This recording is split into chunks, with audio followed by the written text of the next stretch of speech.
I grab that? Can I grab that and do that? Well, you got to do that. Yeah, we'll do that. Oh, okay. What's going on?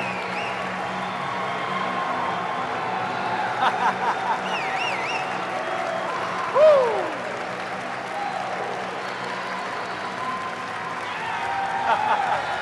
How we doing? Come on, come on. How we doing? Good to see you.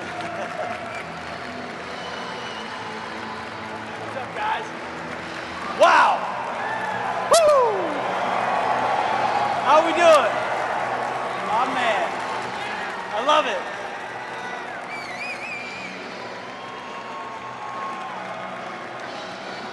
Thank you. Thank you. Huh.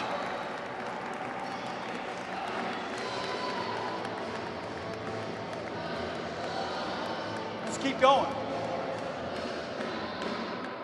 Wow.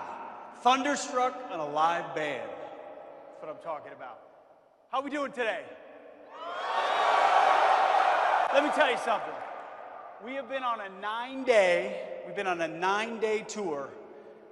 9 days ago, we took off, we landed in, please take a seat. I'm not gonna be too long, but take a seat. We launched a 9-day tour. We were in the Indo-Pacific to get a brief of the area, went to Japan, went to Malaysia, in Malaysia we had the ASEAN conference where you meet with country after country after country after country, every single country, to include China and Russia, you name it. And then we went, where did we go next? We went to Vietnam, got a chance, 30 years of relations with Vietnam, and then of course here. It's a lot. You travel a lot, different time zones, you know all that. Away from your family, away from your job, you're working, stuff's going on there. And the whole time, I said to our team, whole time I knew we were going to get to end here, which is a reminder of exactly why we do this job. Is all the men and women out here. Yes, I sit in a lot of meetings, talking to a lot of leaders about a lot of significant stuff. Military to military relations and political dynamics and treaties and alliances and all these things that are critically important to the defense of our homeland and the American people. It's our responsibility, it's my job. But when I look out at this group, that and our staff and our whole team, we are reminded of exactly why we do it and who we do it for. It actually wasn't that long that I was sitting in your seat, having been there, understanding a little bit of what you go through, having kids crying in my house. Haven't had that long ago either. Don't worry about it, by the way. I've been there. The stresses, the anxieties, the frustrations, the questions. Is the mission clear? How long will it be? How long are my orders cut for? Where do I get chow? I understand a little bit of where you're at. And I'd like to think that at the Secretary of War in our office, we're connecting the strategic to the tactical. We're connecting defending the nation, deterring our enemies, peace through strength, with an understanding of the Americans who do it every single day. The heavy lifting that you undertake. Because I could talk about deterrence all day long, all I want. But there is no deterrence without all of you. I'm looking in the eyes of deterrence. The faces and the families of deterrence. Of the sacrifice that's required to keep us free. You can talk about peace through strength, but you got to have somebody that does the strength part. We're the strength department. You're the strength department.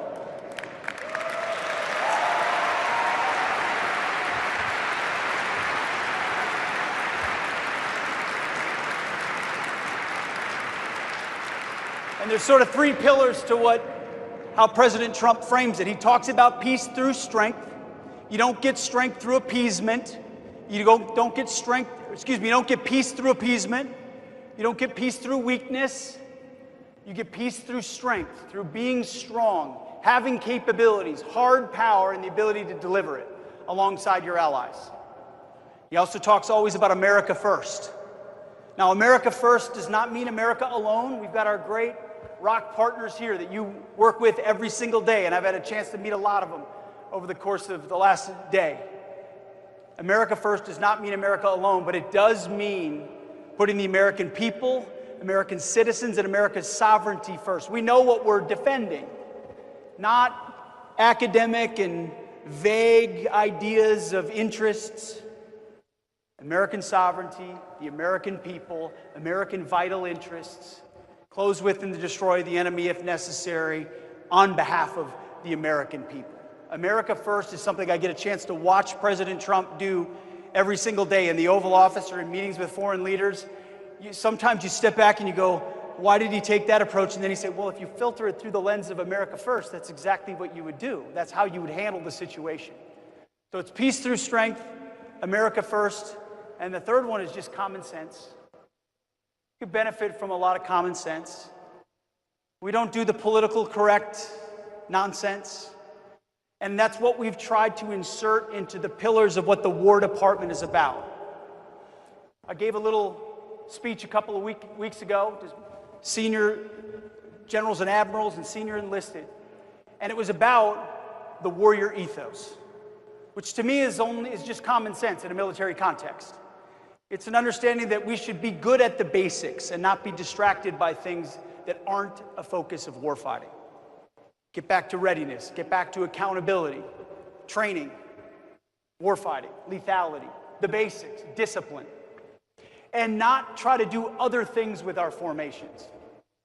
And that's why I've always said, and it's not a political statement, it's a military statement. The dumbest phrase in military history is that our diversity is our strength. Because I look out in this audience and I see a lot of different Americans from a lot of different backgrounds. Rich, poor, country, city, black, white, male, female, groups from all different backgrounds. But what makes us strong is not our differences, it's our unity of purpose. It's our shared mission. It's our oath to the Constitution.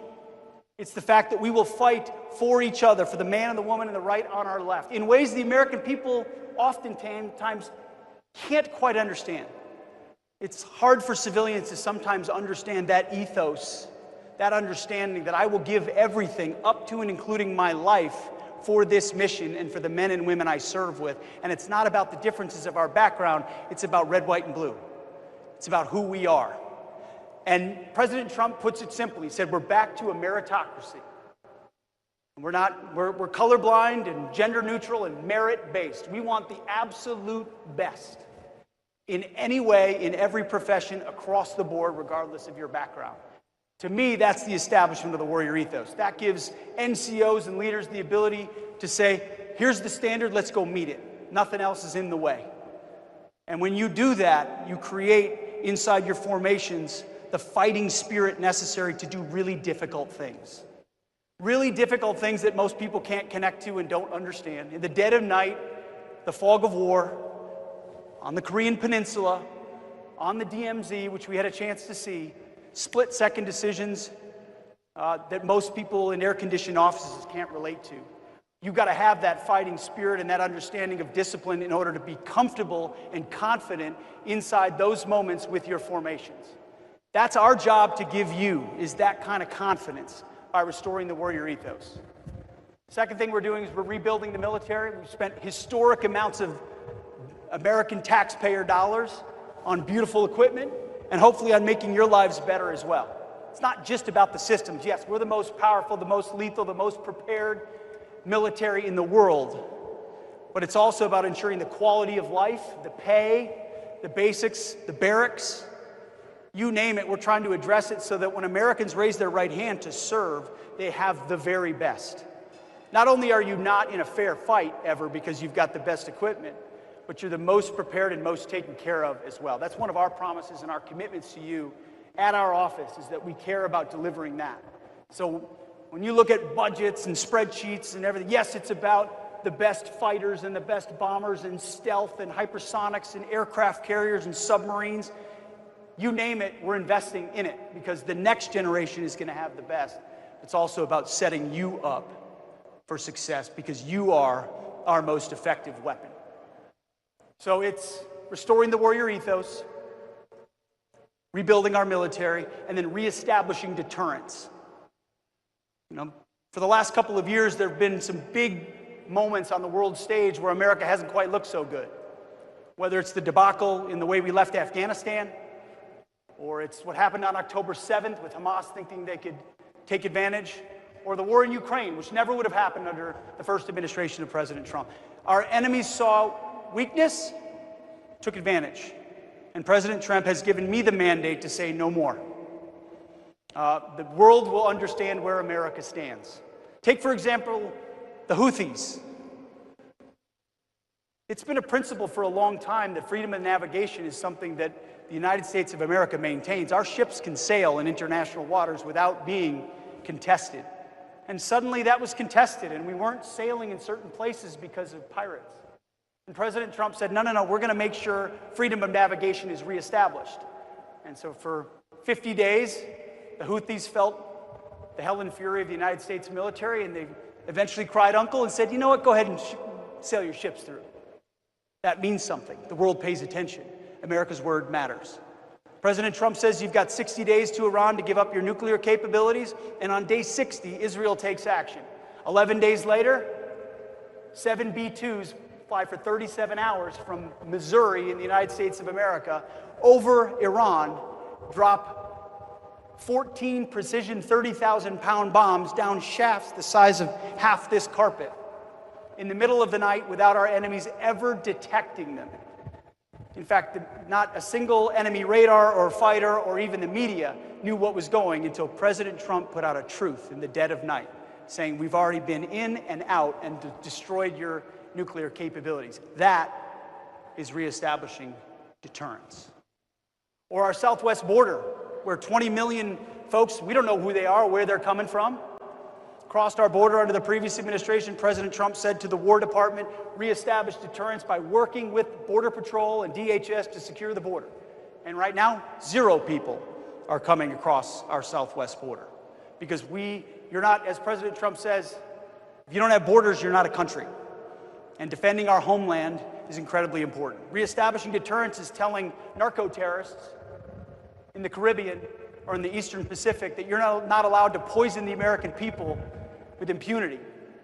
That when we have designated terrorist organizations trafficking drugs headed for the United States to kill hundreds of thousands of Americans, we will take action. We will treat those cartels like the Al-Qaeda of the Western Hemisphere, and we'll put them at the bottom of the Caribbean. And we have, in defense of the American people. It's reestablishing deterrence. You see, President Trump is a peacemaker.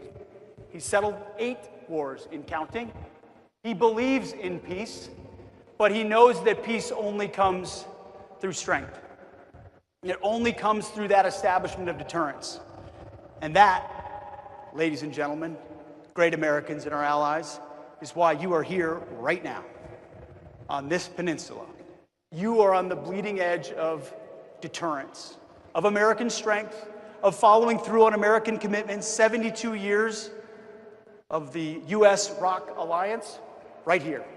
Your forefathers were on this same peninsula defending this same alliance, understanding that our word matters and our capabilities matter, just as much today as it was 25 years ago. You do that in ways that most Americans cannot and will not understand. You know that.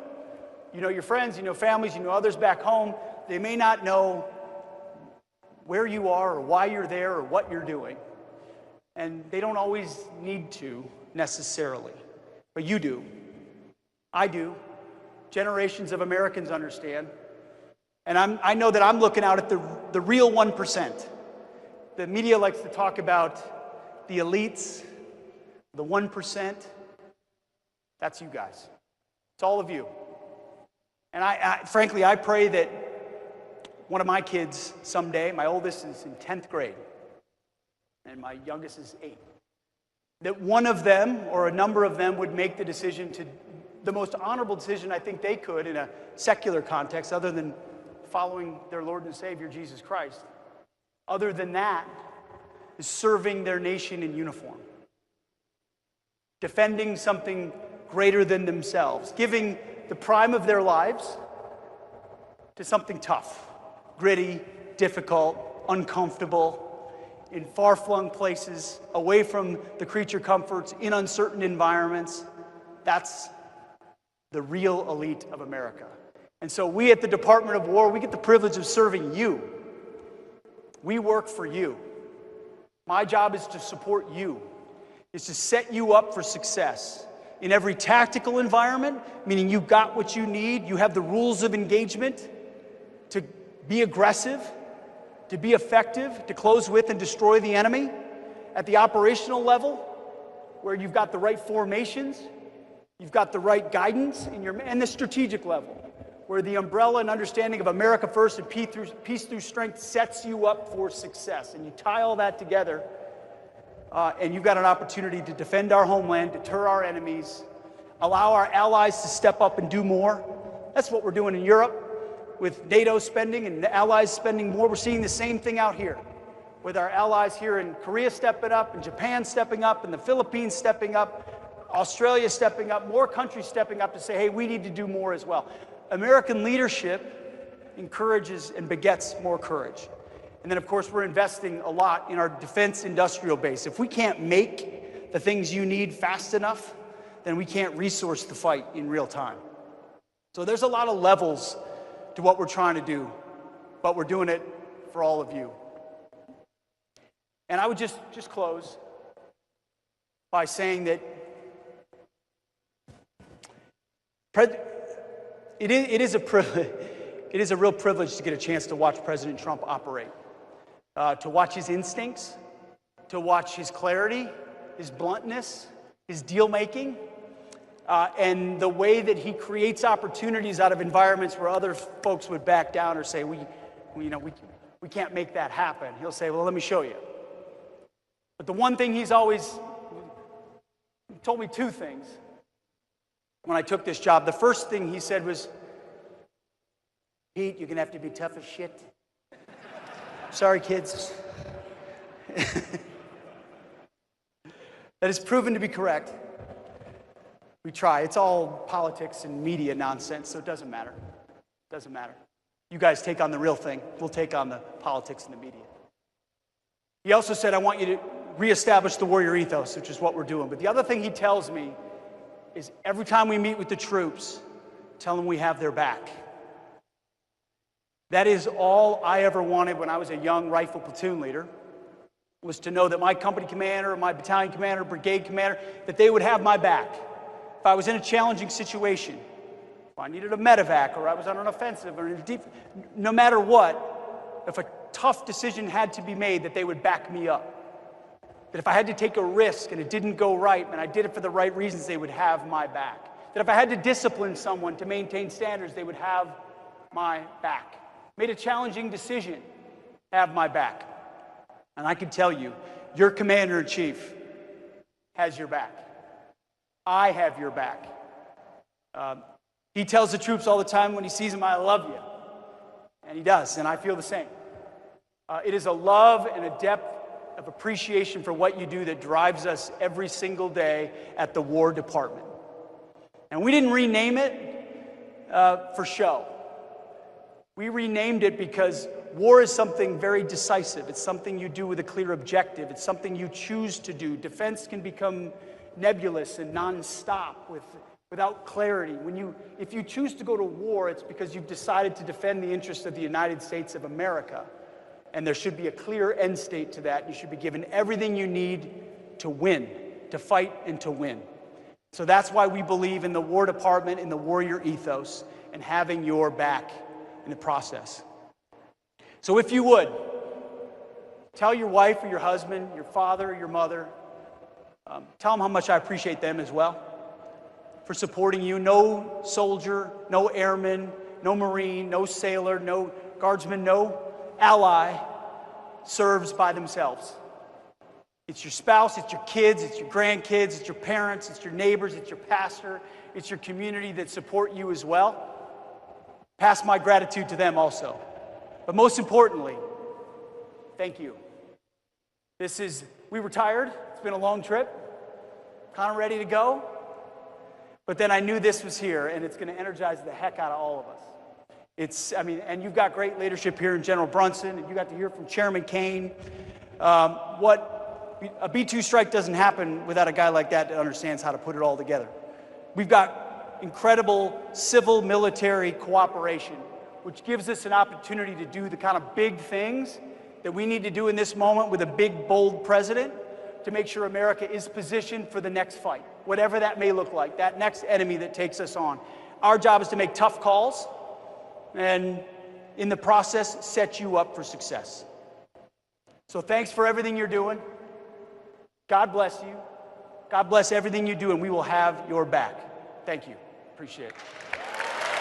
Thank you.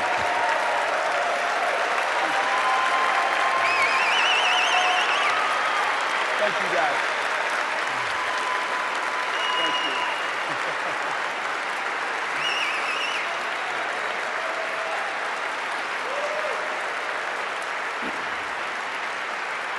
Come on up. You want to bring them up?